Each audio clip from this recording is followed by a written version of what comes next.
All right, so this is our last lesson of today. We're gonna pick it up with some math. We haven't done math in a while because we've been really busy. So we're gonna start a brand new unit, and this unit is about fractions. Now I'm gonna talk about some of the vocabulary first, just so you're familiar with what I'm talking about. You may have seen fractions before, worked with them at Chinese school, but some of the words just are gonna be different. We don't have the vocabulary yet. So the first thing, I'm gonna show you what a fraction looks like. I'm gonna write nice and big over here. 1/2, something like this. A fraction, you're always going to see this bar in the middle, or you might see it written like this. So a fraction is a part of a whole. A fraction is smaller than 1, unless we have a mixed fraction. So right now we're just talking about normal fractions, so it's going to be less than 1. All right, we're going to start with this example. We're going to work through some things together, and I'll have some pages for you to do on your own time, okay? Danny shared his sandwich with Stephanie. He broke his sandwich into 2 equal pieces. Now that's a really important word here. When we talk about fractions, they need to be broken up into equal pieces. You can't have one piece be bigger than the other. That is not a fraction. All of the pieces need to be the same size. So, 2 equal pieces. You can see the sandwich over here. What fraction of a sandwich did each person receive? Danny and Steph. So we have a sandwich. I'm going to draw a rectangle here so you can see it a little bit better, and then cut that sandwich into 2 equal pieces. So we start with our whole is 1. The sandwich, when it started, was 1 piece. Then we broke it into 2. So we have 1 on the top and 2 on the bottom. So each person received 1/2, or we say that as 1/2 of a whole sandwich. The number of pieces we break something into goes at the bottom of our fraction. So if they broke that into 3 pieces, we would put a 3 on the bottom. If we broke it into 7 pieces, we would put a 7 on the bottom. All right? A unit fraction, here's another vocabulary word, represents 1 equal part of the whole.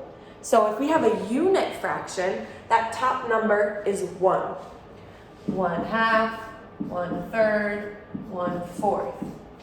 Those are all unit fractions because the top number is 1. All right, I'm going to erase and scroll down here a bit. Let's look at example 2. 1 whole is divided into 4 equal parts. What unit fraction represents 1 equal part of the whole? We need to write the unit fraction. If we have 1 part of these 4, that means our bottom number, the denominator, is 4. The unit fraction is 1/4. Now, unit fractions may seem very, very simple. You're always going to have a 1 on the top, and the bottom is always going to be the number of pieces you broke the whole into. Okay? Pretty simple, so this should be pretty easy stuff to start off with. Let's look at the next page here before we move. Okay, example 3. Ian made a loaf of bread as his final project in health class. He divided, let me move this so you can see a little better. There. He divided the loaf equally among some students. We don't know how many. Each student received 1/8 of the loaf. Into how many equal parts did Ian cut the loaf? So we know the whole is 1. Each person got 1/8. So how many parts did he need to break this up into? We know that this bottom number tells us how many equal parts we have. That must be 8. He had to divide it into 1, 2, 8 equal parts. Ian cut the loaf into 8 equal parts, or 8ths. Easy peasy, yeah? Okay. Now, I'm just going to explain these, and I'm going to have you try these on your own. This part says divide the whole into equal parts. Then label each part with its unit fraction. Divide into equal parts and then label. So, I'll do the first one and you can do the rest. 2 equal parts. I need 2 equal parts. So I'm just going to put 1 divider in here. So then I have 1, 2. My unit fraction, 1 is always on the top. The number of parts is on the bottom. 1 over 2 or 1/2. So this one says you need to divide it into 4 equal parts. This one, 8. And make sure you write the fraction, the unit fraction over here. Let's take a look at the others and then I'll give you time to work. Divide the whole into equal parts, then label each part with its unit fraction. Those are the exact same as the other. 3 parts, 6 equal parts. Now this time they did the dividing for you. You need to write how many equal parts.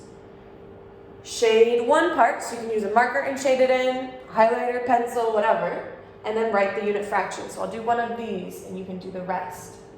So I count 1, 2, 3, 4 equal parts. So I know my unit fraction always has a 1 on the top. Then I write the number of equal parts on the bottom, 1/4. The last instruction is to shade 1 part. So I can color in just one of these. You can choose any of them to color in and you can use any color you want. So you're going to do the same for 7, 8, and 9. Then let's check the bottom. This one says, circle the correct unit fraction for the shaded section of each model. So all 6 of these have a model. You need to choose between the 2 options which one is the correct unit fraction. Let me zoom in even a little more on this first one so you can see. Woo. Nope, that's as far as I can zoom. I see 1, 2, 3, 4 equal parts. So I know it's not 1/3, 1 over 3, it is 1/4, 1 over 4. So you can do that for the other ones as well. Now, I'm going to have you also try to do the word problems on the next page. And if there's any that are really, really tricky, I want you to save those questions for the next Zoom meeting. So either the one in the middle of class or the one at the very end. And we can talk about those all together. Okay? Good luck, you guys. I know you can do this. You guys are superstars at math. I'll see you later.